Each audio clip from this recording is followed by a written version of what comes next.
4 வருஷம் ட்ரை பண்ணேடா, இன்னுமாடா உன்னால முடிக்க முடியல. உங்க அப்பா சொல்லடா, நீ இந்த 4 வருஷம் வேலை பார்த்திருந்தா உருப்பிட்டிருப்பேன்னு. உங்களுக்கு மட்டும்தான் உங்களை பத்தி தெரியும் எந்த இடத்தை தொடக்கூடிய சக்தி எனக்கு இருக்கிறது என்று. சில வெற்றிக்கு சில காலங்கள் எடுத்துக்கொள்ளும், சில வெற்றிக்கு சில காலம் வேணும். இன்னைக்கு ஈரோடு மகேஷுடைய பேச்சு இன்னைக்கு இவ்வளவு தூரம் உட்கார்ந்து கேட்கறாங்கன்னா, எனக்கு பின்னாடி 15 ஆண்டு கால உழைப்பு இருக்கு, 15 ஆண்டு கால அவமானம் இருக்கு, 15 ஆண்டு கால விமர்சனம் இருக்கு. அதையெல்லாம் தாண்டி மட்டும்தான் ஒரு மனுஷன் ஜெயிக்க முடியும். கோபுரத்தை பார்த்து வியக்கிற மனிதர்கள் யாரும் அஸ்திவாரத்தை பற்றி பேசுவது கிடையாது. அஸ்திவாரத்தை பற்றி நினைப்பவன் மட்டும்தான் கோபுரம் வளர்ப்பதற்கு தகுதியானவன் என்பதை இங்க இருக்கிற அத்தனை பேரும் மனதிலே தெளிவாக பதிய வைத்துக் கொள்ளுங்கள். வெளில இருந்து பாக்குறவனுக்கு ஓ சூப்பர் ஈரோடு மகேஷ், அப்பா பயங்கரம், நல்லா சம்பாதிக்கிறார், சூப்பரா இருக்காரு. 5 வருஷம் நாய்ப்படாத பாடுபட்டு வந்திருக்கோயா. யாருக்கும் அந்த வெற்றி அவ்வளவு எளிமையாக தெரியாது.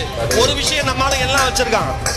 அவன் படிச்சு, அவன் ஜெயிச்சு, அவன் உழைச்சு, அவன் வாழ்க்கையில சக்சஸ் ஆயிட்டானா அதுக்கு பேர் உழைப்பு.